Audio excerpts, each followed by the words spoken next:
Hi అండి, అందరికీ నమస్కారం. Welcome to Vahini Ambika channel. ఈరోజు మన వీడియోలో చికెన్ పచ్చడి ఎలా తయారు చేసుకోవాలో చూద్దాం.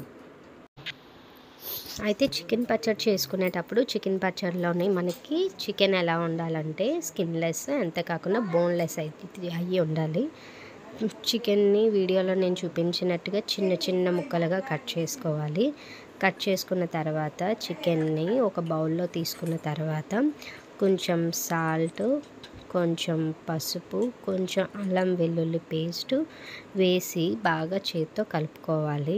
చూడండి, ఒకసారి నేను వీడియోలో ఈ విధంగా చూపించినట్లుగా కలుపుకోవాలి.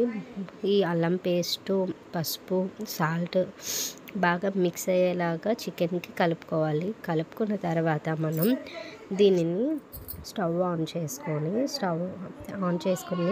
స్టవ్ మీద పెట్టుకొని ఒక మూతని పెట్టుకోండి. ఇది అలాగా ఇందులో బోల్డ్ వాటర్ అయితే వస్తుంది. ఈ వాటర్ అంతా పోయి డ్రై అయిపోవాలి చికెన్ అంతా కూడా. అంతవరకు మన స్టవ్ మీద అయితే చికెన్ని బాగా ఫ్రై చేసుకోవాలి.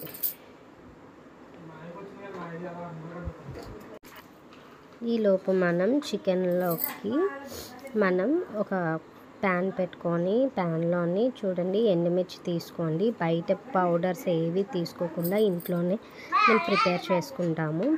సో ముందుగా ఎండుమిర్చి వేపుకున్న తర్వాత ధనియాలు కూడా తీసుకొని బాగా కొంచెం కలర్ వచ్చేంత వరకు ఫ్రై చేసుకోండి. ఇప్పుడు కొంచెం మనం మసాలా ఏమైనా యాడ్ చేసుకోవాలి అనుకుంటే బిర్యానీ సామాన్లు ఏమైనా వేసుకోండి.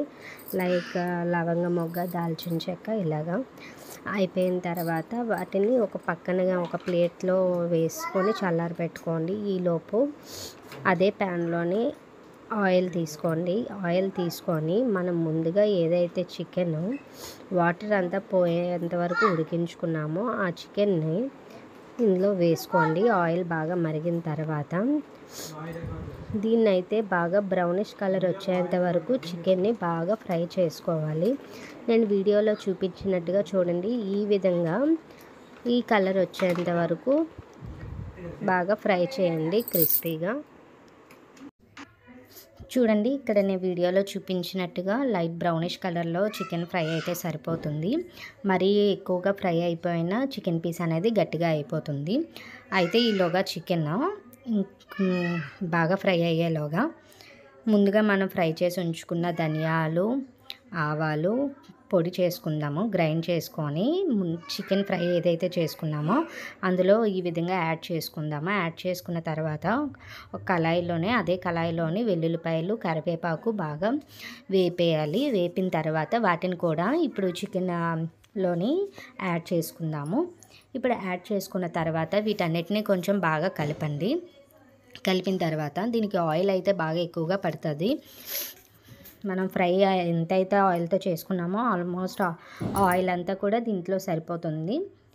సో చూడండి, ఈ వీడియోలో నేను ఇలా కలుపుతున్నట్టుగా ఈ విధంగా కలిపిన తర్వాత మనం ఆయిల్ని కూడా యాడ్ చేసుకోండి. ఆయిల్ని యాడ్ చేసుకున్న తర్వాత మనకి దీనికి మెయిన్ టేస్ట్ ఇచ్చేది నిమ్మకాయ రసం అండి.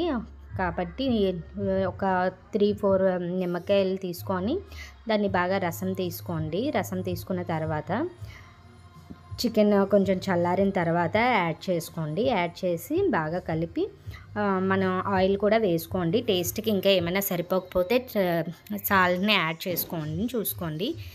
ఇది 2 రోజుల వరకు బాగా ఊరినంత వరకు ఉంచండి పక్కన. ఇదైతే చికెన్ పికిల్ అయితే చాలా టేస్టీగా ఉంటుందండి. టేస్టీగా కాకుండా ఎక్కువ రోజులు కూడా నిలవ ఉంటుంది. కాబట్టి మీరు కూడా ఒకసారి ట్రై చేసి చూడండి. Thank you for watching. నా వీడియోస్ కనుక నచ్చినట్లయితే ఒకసారి నా ఛానల్ని సబ్స్క్రైబ్ చేసుకోండి. Thank you.